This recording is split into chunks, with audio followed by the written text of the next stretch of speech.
Hello and welcome to the programme which looks at the Holy Land. I am Paul Calvert. Psalm 41 verse 13 from the New King James Bible says this: Blessed be the Lord God of Israel, from everlasting to everlasting. Amen and amen. I'm with Tristan Hall from Christian Friends of Israel, and we're talking about 40 years of God's faithfulness. Now, Tristan, how was CFI started 40 years ago? Well, it was a very international creation from the very beginning. It began here in Jerusalem in this very month 40 years ago, in December 1985. And there were Ray and Sharon Sanders from the States, and a man called Reverend Barry Perez, also from the States, a man from France called Francois Cillier, and there was also Derek White from the UK, and an Australian man as well. So it had this international flavour at the very beginning, and it's continued that way ever since. And they really wanted to do something practical to help what the Lord was doing here in those days. In the 70s and 80s, it seemed that it was such a time of genesis for many ministries and congregations that began, that are still here today in Israel, and a lot of them had their roots in that time. So it was a very fruitful time when things were kind of being born spiritually, and CFI was amongst them. And for CFI, the overriding impotence was to do something, was to pray, yes, to pray, because nothing here happens without prayer, but it was also to actually do practical deeds and acts of loving kindness to support the regathering and strengthening of Israel that was going on then, and is still ongoing ever since. And so that's where the projects began. I imagine the mood towards Christians has changed over the years. Absolutely, and that's one of the things that we can really give thanks to the Lord for. And when we've been celebrating and giving thanks for the 40 years over the last couple of months, and that was really something that we wanted to do, was not give any credit to anybody or to the ministry. We haven't really, it's been all the Lord, what he's been doing over these past 40 years. It's been incredible, the reconciliation that's taken place during that time. Even about 20 years ago, when I first came, things weren't where they are today. You would still encounter, one would still encounter as a Christian people that were frosty and mistrustful and couldn't understand why we were here. So, of course, we were so pleased to meet people like that. For example, there was one out in a rural area past Hebron, and we were delivering large electrical appliances to support them. They had very little. A lot of them are living in trailers. And they received us with gladness until the point that we said, they assumed that we were Jewish. And when we said that, no, we're Christian, the man that I was dealing with, he just completely froze. His countenance changed. And he said, oh, well, I don't think I can receive these gifts from you. So Leon and I, we spoke to him a little bit about Teshuvah and redemption, and why we had come, why we were here, that we weren't here to hurt or to harm or to force them to do anything, but we were just here as an act of contrition, really, in some small way to make amends for the past, if one ever could. And he thought about it he paused. There was some silence for about half a minute while he pondered it, and then he said, I will accept these gifts, but I can only accept them on behalf of myself. I can't accept them on behalf of those that went before me. So we met him where he was, and we continued from there. But, the relationship began to blossom, and over the course of months he began calling, and when he needed something he would turn to us for help. And it was the start of a friendship. But now, especially since the war, less and less and less do we encounter people like this. And the difference that I hear from the pioneers like Sharon, people that were here in the 80s, and the difficulties they had in melting a lot of the hardness that existed between Christians and Jews in those days. And the difference between then and now is stark. And so, yes, we really rejoice for all of that melting and that reconciliation and the beautiful friendships that have been established, the Naomi-Ruth relationships that have come forth over 40 years is a testament to what the Lord has done. Now, recently, you became the new leader of CFI. Has that been a big responsibility? Oh, yes, absolutely. It was a privilege of my life and so much joy. Yes, it's a challenge, but a joy to work here with people that, to me, they're like gold, the people that the Lord sends, because we are dependent on the Lord to send us our team, where it's vastly volunteer-based, and that way we're able to give away most of the funds that are raised, and that's what we love to do. And it also gives, the wonderful thing about working with volunteers predominantly is that it enables people from the nations to come and to give their life as a sacrifice to the Lord and in service of God, and to serve the Jewish people, which gives so many people such joy to know that they're part in some small way of what God is doing here in this time. So it's a privilege, it's a wonder, it's a marvel. It's sometimes tiring, but it's worth it. What have you done special to celebrate 40 years? We had a whole week of Thanksgiving and celebrations here in Jerusalem about 4 or 5 weeks ago, and our international representatives came from many countries, and some of them have been faithfully interceding, praying, raising funds, advocating for Israel and CFI for almost since the beginning, some of them since the beginning. And they are phenomenal people. And there's some newer ones too. So it was a great time for us to meet together. In fact, we hadn't had so many meet all together at once for many years. So it was a joy. We had our annual general meeting, and then we took a day to go exploring all over Israel. But it wasn't a tour as such. We went and met people, friends actually, that we had helped, that the ministry had helped, particularly since the war. A lot of people spoke to us and shared with us about how it had affected their lives. We could see where they were living, what they needed still in the future, how they benefited. We met soldiers. We went to a military base. We went to Kibbutzim. It was a wonderful day, impactful. I mean, everyone that came was, they were pretty tired by the end of it. We left at 7, we got back about 11:30. And then we had a wonderful Thanksgiving evening at Christchurch, which is like spiritual home for many.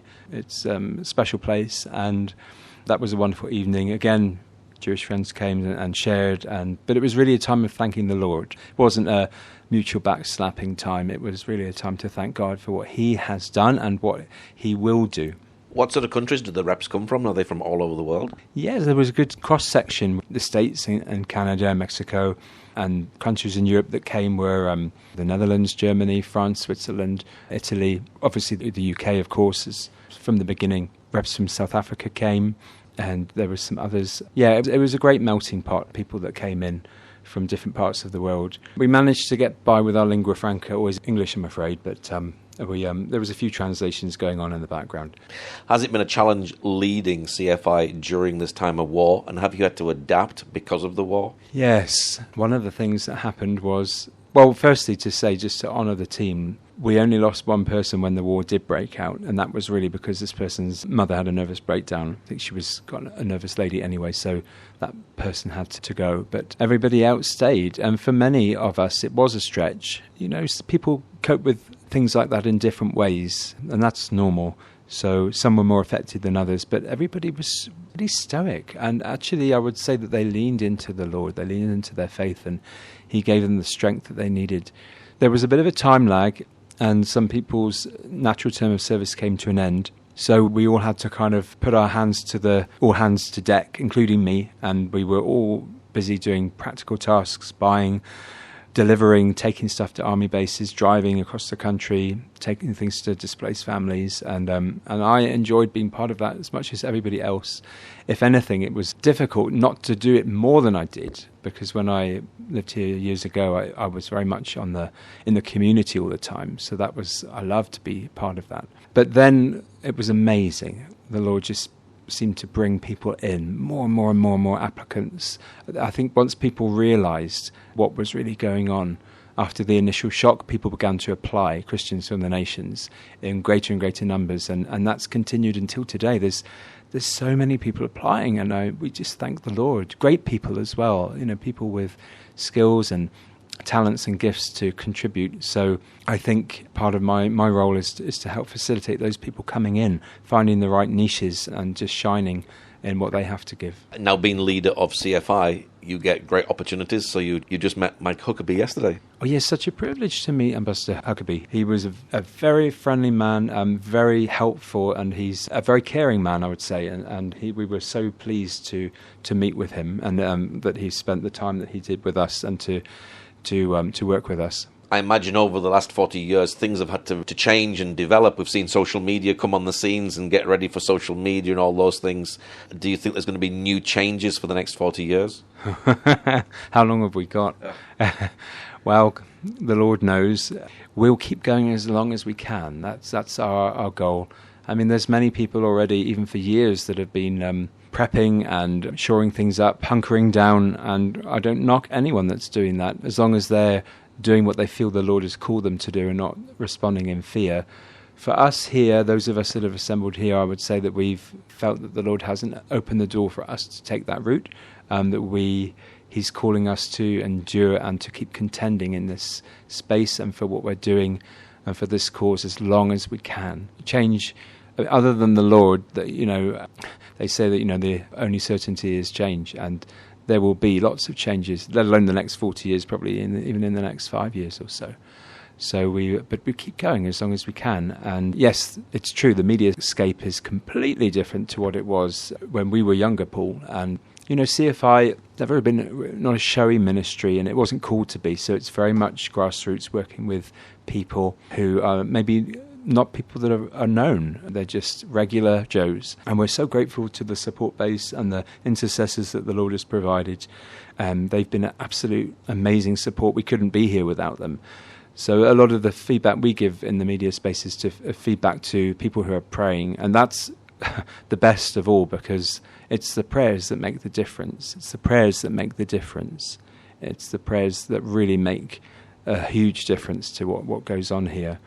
But we do want to be part of the contending for space in the online arena as well for truth. And there's so much untruth that's being told, and we've all seen it since the war. It's been so terribly regretful seeing Christian people some of whom were previously supporters of Israel, having their world turned upside down, so to speak, and believing lies, believing deceits, and that's been a terrible sadness. And we have to work to keep standing for truth, and we're committed to doing that.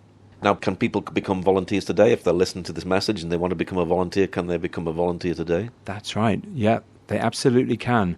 The window is open, and we don't know how long for. But at the moment, people can travel, people can volunteer, they can get a passport, and they can come. And there is a cost of living crisis that's gnawing and gradually growing in the world, but it hasn't reached crisis point yet. So if people have it in their hearts to come, then I would encourage them to earnestly seek the Lord and to follow what He says, and not to be intimidated by the challenges, whether they be financial or time or the need to prepare for the future, because we have today.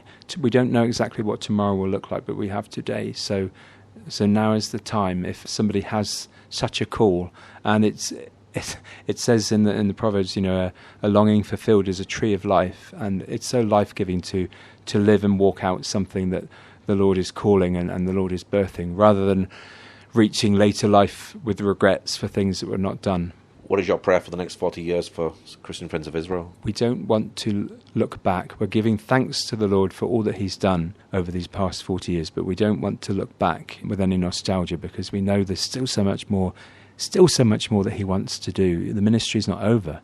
It's not finished yet, and Israel's not finished yet. There's so much that the Lord is still doing here. We also don't want to look forwards, because how arrogant of us to presume that we know anything that's going to happen in the future other than what we're told in the Scriptures. But we really want to be looking up and to seek the Lord for His counsel. We feel that it's a time for us as a ministry where we have to, 40 years is steeped in significance in the Scriptures. Yeshua's ministry was bookended by a 40 days and nights of fasting, and also another 40-day period after He arose until He ascended. But we've been dwelling a lot on the time when Joshua went over the River Jordan and into the next season. And so we feel that for us as a ministry, we're crossing into a new season by the Lord's grace. And my prayer is that we will look up to the Lord to receive His instruction like Joshua did, and be bold and courageous, and go and do it. What's your website for people who'd like to know more about the work that you do? CFIJerusalem.org. So we're Christian Friends of Israel, but the website is CFIJerusalem.org. Okay, Tristan, thank you very much for sharing today. Thank you, Paul, as always. Thank you for joining us today. Pray that God will move by his mighty power in the Holy Land and bring his peace.